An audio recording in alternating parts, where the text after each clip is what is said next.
Guys, this is Hardik and welcome back to my YouTube channel. I hope you all are okay. So I have been asked from so many students that whether we should choose colleges or diplomas और ये हमें किसके basis पे decide करना चाहिए, हमारे लिए क्या सही रहेगा, दोनों के लिए क्या बजट चाहिए, दोनों के लिए क्या रिक्वायरमेंट रहेगी. So I will try to clear all your doubts जितना भी मुझसे हो पाएगा.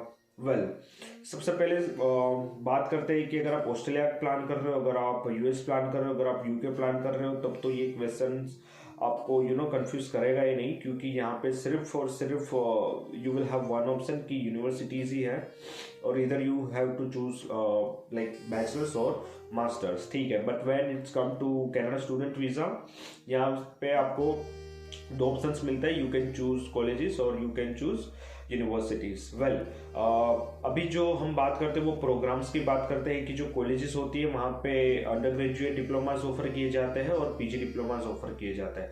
अब अंडर ग्रेजुएट डिप्लोमास में भी दो डिप्लोमास होते हैं, दो तरह के डिप्लोमास होते हैं. एक होता है कॉलेज डिप्लोमा जो 2 साल का होता है अंडर ग्रेजुएट में, और एक होता है 3 साल का एडवांस डिप्लोमा. ठीक है, तो इसका जो लेंथ है वो 3 ईयर्स का रहेगा. हालांकि कुछ कॉलेजेस ऑफर करती है 2 साल का फास्ट ट्रैक एडवांस डिप्लोमा भी. और हाँ, इसके सिवा जो अगर हम पीजी प्रोग्राम की बात करें तो पीजी प्रोग्राम में रहेगा 1 साल का पोस्ट ग्रेजुएट डिप्लोमा और 2 साल का diploma. Well this is known as like graduate certificate, और अगर ओंटारियो से बाहर कुछ प्रोविंसेस में this is also known as post bachelor diploma. Well अब यूनिवर्सिटीज़ की बात करते हैं कि वहाँ पे कौन से प्रोग्राम्स ऑफर्ड होते हैं. तो well that is bachelors, masters, PhD level programs and PG level programs as well. Well अब प्रोसेसिंग टाइम की अगर हम बात करें तो कॉलेजेस में अगर आप अप्लाई करते हो तो काफ़ी कम टाइम लगता है आपका ऑफर लेटर आने में. That is around 4 to 6 weeks. ठीक है, so it will be come around 1 और 1.5 मंथ, मतलब कि 1 से 1.5 महीना लगता है आपका ऑफर लेटर आने में.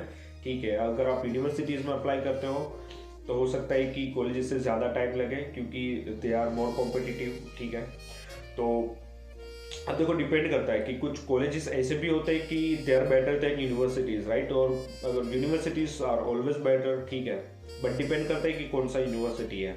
अगर हम कॉलेज की बात करें तो अगर मैं बात करूँ कि कौन से कुछ अच्छे वाले कॉलेजेस जो अगर कनाडा के लिए बात करें तो GBC college, Humber college, Seneca college, NYIT college, Langara college, Douglas college. ठीक है, और अगर कुछ अच्छे यूनिवर्सिटीज़ की बात करें तो जो क्यूएस वर्ल्ड रैंकिंग की जो यूनिवर्सिटीज़ है they are university of Toronto, university of Dalhousie, university of Concordia, and apart from it university of Winnipeg, university of Alberta.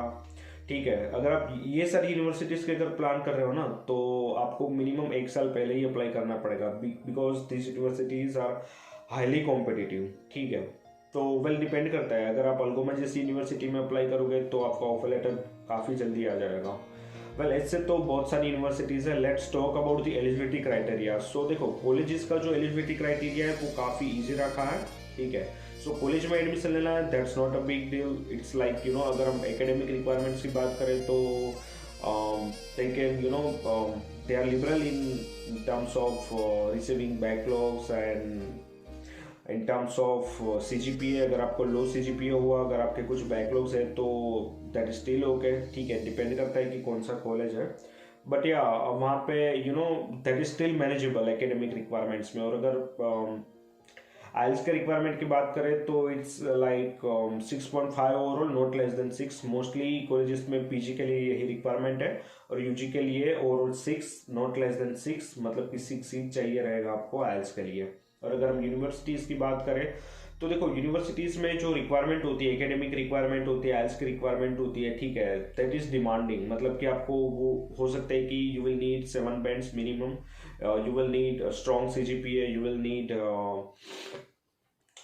you should not have any backlogs history, right. So जो universities का जो requirement है वो थोड़ा tough है, colleges का थोड़ा easy है. ठीक है, और अभी हम बात करते हैं कि बजट की. तो देखो colleges are much less expensive. ठीक है, अब जो यूनिवर्सिटीज़ है दे आर वेरी एक्सपेंसिव. तो देखो डिपेंड करता है कि आपका फाइनेंशियल स्टेटस कैसा है, आप फाइनेंशियली अफोर्ड कर पाते हो या नहीं. ठीक है, अगर आपका इतना फाइनेंशियली बजट नहीं है so I will recommend you to go for the colleges. और अगर आप फाइनेंशियली अगर आपको कोई प्रॉब्लम नहीं है तो you can go for the universities. But हाँ, दो चीज़ें हैं, colleges are less expensive, so you can easily, they are pocket friendly, so you can easily afford it। और जो universities है they are expensive, so if you are financially strong, go for the universities, that's not a problem। और दूसरा, colleges में अगर आप apply करोगे तो ऑफर लेटर आने में कम टाइम लगेगा, यूनिवर्सिटीज़ में अगर आप अप्लाई करोगे तो ऑफर लेटर आने में ज़्यादा टाइम लगेगा। तो ये भी आप पे डिपेंड करता है कि बिकॉज अगर आप यूनिवर्सिटी में अप्लाई करोगे तो आपको थोड़ा पेशेंस रखना पड़ेगा, थोड़ा वेट करना पड़ेगा। So I think I covered all those things I needed to cover. If I missed anything, or if you wants to add anything, or if you wants to ask me anything, just comment below in the comment section। I think that's it for this video. Thank you, Jai Hind।